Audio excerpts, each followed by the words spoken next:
Estamos conversando con Ana María Rivero sobre Los Muy Fieles, su nuevo libro, esta investigación por los archivos españoles, asunceños, también montevideanos, la otra cara de los tiempos de la independencia. Esto es así, hay otra cara porque hay otros ojos que miran y en todo claro, caso... hay un bando difícilmente historiado, ¿no? O directamente no historiado. ¿Qué decían? ¿Cómo vivieron la cosa los que estaban del otro lado? ¿Cómo lo vivieron? Si tuvieras que sintetizarlo, pues obviamente de esto trata el libro, ¿no? Bueno, ¿cómo lo vivieron? Te diría, los que se mantienen fieles se mantienen porque confían en un mundo conocido y no quieren aventurarse a romper todas esas reglas y dar lugar a otro.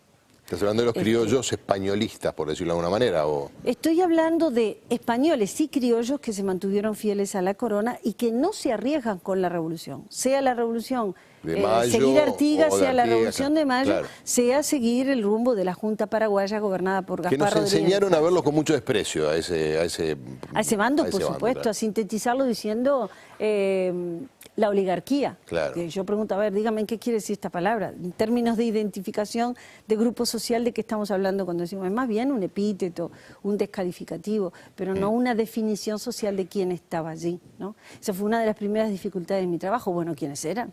¿No? Porque con decir españoles no alcanza, eran pero no eran solo dueños españoles. de ciertas cuotas de poder que querían mantener, de haciendas que también querían que... Es decir, eran aquellos a los que les servía el statu quo colonial. Sí, pero había otros a los que no les servía, igual defendieron el statu quo colonial. Porque tú decís, a ver, cuando a mí me tocó definir, ¿este bando cuál es? Mira cuál es la razón que comparten todos. Algunos tenían un cargo que les había dado la corona y por lo tanto defendían. Sí. Esta corona es la que me dio tierras, esta corona es la que me hizo, por ejemplo, administrador del estanco de tabaco, por lo cual tengo un sueldo superlativo. Esta corona es la que me hizo miembro del ayuntamiento con tal grado y tal otro. Por lo tanto, yo defiendo este estatus de cosas. Otro era un simple panadero, no tenía un estatus que defender.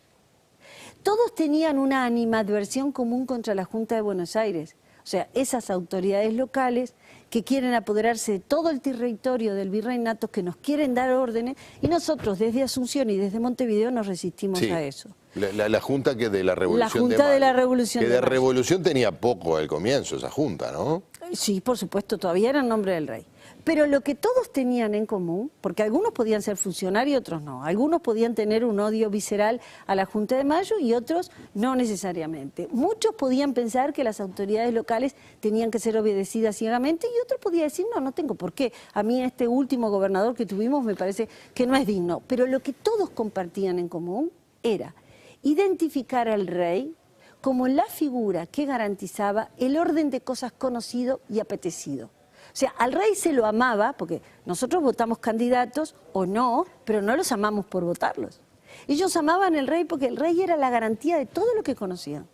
Entonces, ese rasgo es el que más identifica a los leales, aquellos que ven en el rey un orden de cosas que no quieren perder, no se quieren aventurar al cambio. Algunos porque tienen cosas económicas que defender, pero no todos. Hay gente muy pobre o gente que tenía, lo poco que tenía lo perdió por defender a la corona. No necesariamente todos hacen una defensa por intereses. Claro, en Montevideo se condensan algunos factores muy especiales. Montevideo tenía miles de marinos porque era un apostadero naval de la corona española. Y la marina española era, bueno, era la marina, era la Armada Invencible. La Armada Invencible, sí. Era la Armada Invencible que finalmente fue vencida, sí, pero era la Armada, ¿no? Y estaba aquí, entonces, claro, tanto oficial de marina, tanto capitán, casado con tanta dama, montevideano, eso era un peso social importante.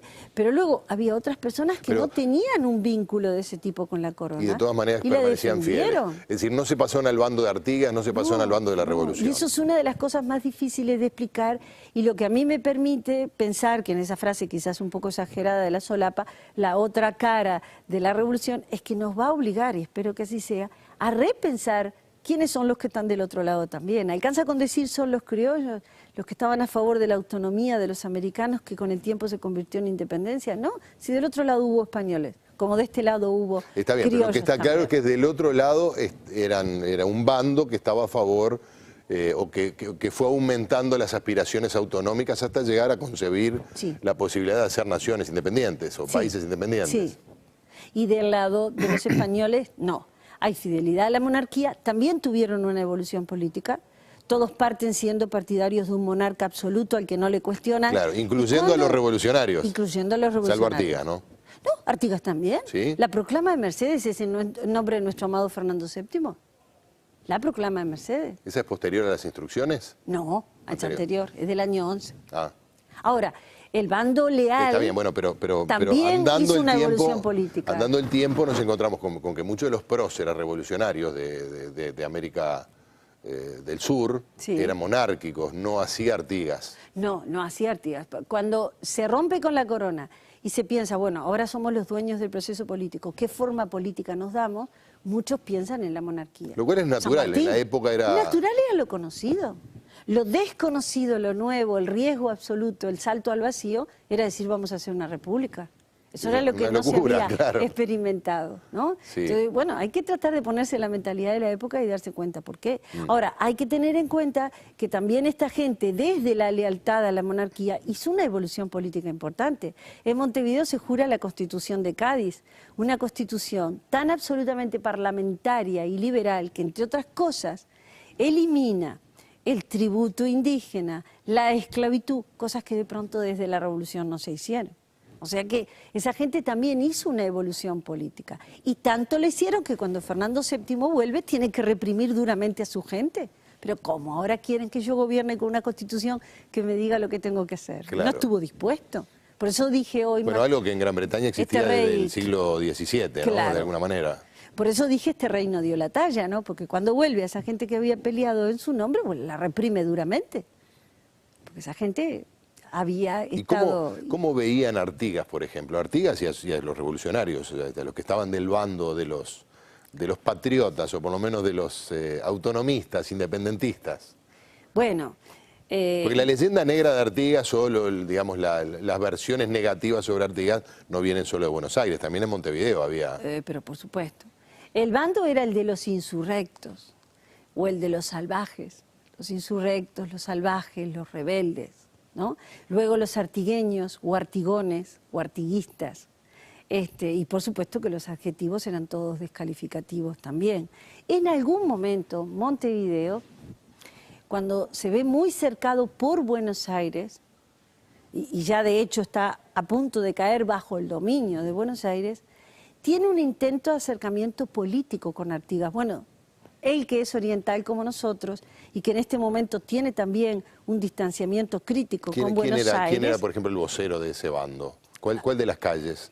Otorgués. Otorgués. Otorgués, Pero Otorgués gobernó en nombre de Artigas. claro, Otorgués llegó a creerse mucho la posibilidad de un arreglo con España. Pero en principio era... Y Artigas le dice, por Dios. Cuando Artigas decía por Dios era que estaba furioso. Por Dios, Otorgués, no confundas las cosas, ¿no?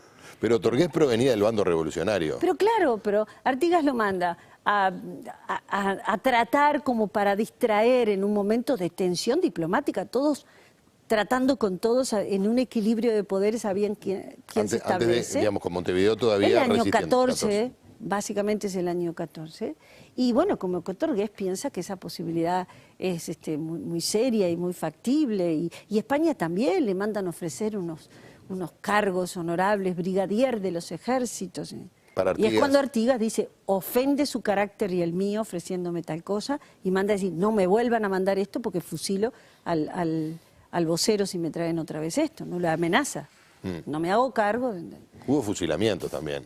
En aquella época, claro que sí. Más de algún portador de la carta equivocada terminó su vida junto con el papel arrugado en un rincón. Aquello de clemencia para los vencidos es algo que hay que matizarlo también, de acuerdo a los criterios de la época. Claro. Probablemente Artigas haya sido relativamente más clemente que otros de los caudillos contemporáneos. Sí, en Las Piedras fue más clemente. En Las Piedras él negoció una cantidad de prisioneros vivos por otros prisioneros, entre los cuales estaba su hermano. Había una potente razón para ser clemente, ¿no? Porque antes de la batalla habían entrado en las tierras de los Artigas a proveerse de vacas, caballos y ovejas, le habían saqueado por miles todo lo que tenían en la estancia del Sauce. Entonces, bueno, su hermano fue prisionero allí, le confiscan papelería, documentos, etcétera, y él canjea a los prisioneros de Las Piedras por esos prisioneros que se habían llevado de la estancia familiar, y recupera a su hermano vivo, ¿no? Pero además, en otras ocasiones, el artiguismo no fue especial y gratuitamente cruel. Está bien, ¿no? pero aquí nos encontramos con lo que nos encontramos siempre cuando estudiamos la historia. Sí. Que lo que nos enseñaron en la escuela y en el liceo, si nos quedamos con esa versión de la historia, es como ver una película de Walt Disney. Una cosa es que vos digas, Artigas, arriba de su corcel blanco, dijo, el general Artigas no es verdugo, no sé qué, clemencia para los vencidos y perdonó la vida de todos los españoles, es un gesto de magnanimidad y de impropio de la época, pero bueno, eran su... Otra cosa es que me digas que lo hizo porque tenían al hermano preso, entonces si él degollaba a los españoles probablemente le mataran al hermano. Claro. Esa es una dimensión humana de transacción donde no hay magnanimidad, hay conveniencia mutua. Ese es un factor que hay que tener en cuenta en ese caso preciso de las piedras. Sí. Pero en otros, tú ahí dijiste, no soy verdugo, y clemencia para los vencidos. Mezclaste dos momentos históricos. Dos momentos diferentes, sí. Pero es fantástico que lo hayas hecho porque me vino muy bien para este argumento. En el caso de las piedras, él tenía la vida de su hermano que recuperar. Y tú puedes pensar en estos términos de logística pura, yo tengo que recuperar vivo al Cucho, mi hermano, que así se llamaba, el Cucho Artigas, mi hermano, entonces voy a llevar a estos de manera clemente.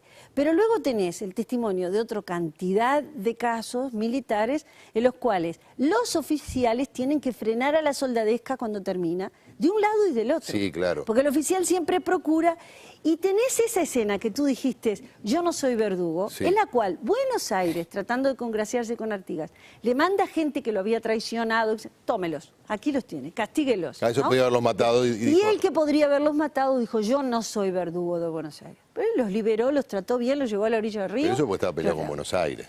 No, pero además porque tampoco Artigas me mandan matarlos, me quieren hacer matarlos, yo no cumplo sus órdenes.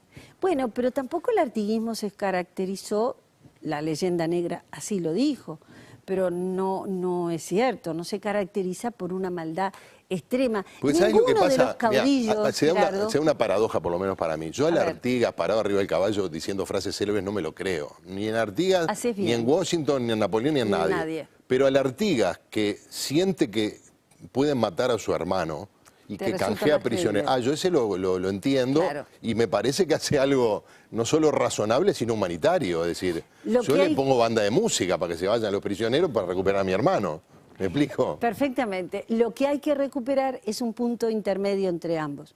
Porque el señor perfecto a caballo no es creíble, pero tampoco es un señor que todo el tiempo está pensando en términos de esto sí me conviene, mi lado humano. Porque no es una personalidad maquiavélica. No, lo que siempre hay que pensar, Gerardo, es esto. Ninguno de esos hombres que llegó a ser grandes hombres de su tiempo lo es en base a pura crueldad. Ni lo es en base a pura perfección. Entonces, cuando a veces me preguntan lo de los líderes contemporáneos también. Claro. Lo ves con el cuando la canción de Cuarteto de Nos, todo el mundo me preguntaba. Artigas se emborrachaba. Entonces yo siempre le decía, mire, si ustedes no alguna vez se tomó una de más, no tenga duda, ¿no? Claro, pero ustedes no pueden pensar que una persona a la cual se sigue por instinto, porque no es voy a estudiar las bases programáticas y luego voy a ir a la Facultad de Sociología a preguntar qué posibilidades hay de que esta forma de gobierno... No, cuando no es así y tú por instinto seguís a una persona, porque lo que tenés es un grado de fidelización personalizada, que luego se convierte en una postura política, en una toma de conciencia política de etcétera, etcétera, en el mejor de los casos, pero tú lo que precisás es tener una confianza de persona a persona. Tú le entregás tu vida. Él toma las decisiones por ti, dice cuándo tenés que ir a la guerra, en qué momento atacar. Alguien que se tambalea día por medio en el caballo porque tomó demasiada ginebra, ¿a qué no?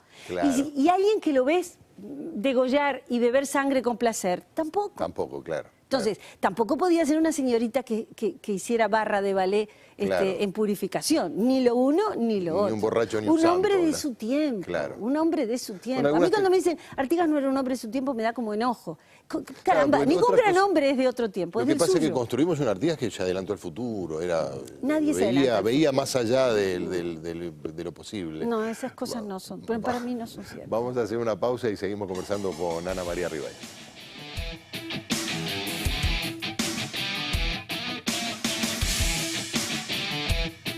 no se arriesgan con la revolución, sea la revolución de Mayo, seguir Artigas, o de sea la Artigas, revolución de Mayo, claro, sea seguir el rumbo de la Junta Paraguaya gobernada por que Gaspar nos Rodríguez. enseñaron a verlo con mucho desprecio a ese bando, por supuesto, claro. a sintetizarlo diciendo la oligarquía. Claro. Que yo pregunto, a ver, dígame qué quiere decir esta palabra, en términos de identificación de grupo social, de qué estamos hablando cuando decimos, es más bien un epíteto, un descalificativo, pero no una definición social de quién estaba allí, ¿no? Esa fue una de las primeras dificultades de mi trabajo, bueno, ¿quiénes eran? ¿No? Porque con decir pero españoles pensar, no alcanza, eran pero no los eran solo dueños españoles.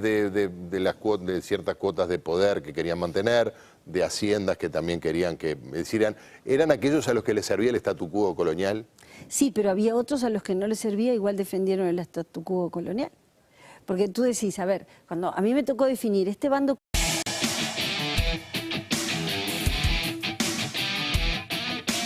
Estamos conversando con Ana María Rivero sobre Los Muy Fieles, su nuevo libro, esta investigación por los archivos españoles, asunceños, también montevideanos, la otra cara de los tiempos de la independencia. Esto es así, hay otra cara porque hay otros ojos que miran y en todo Claro, caso... hay un bando difícilmente historiado, ¿no? O directamente no historiado. ¿Qué decían?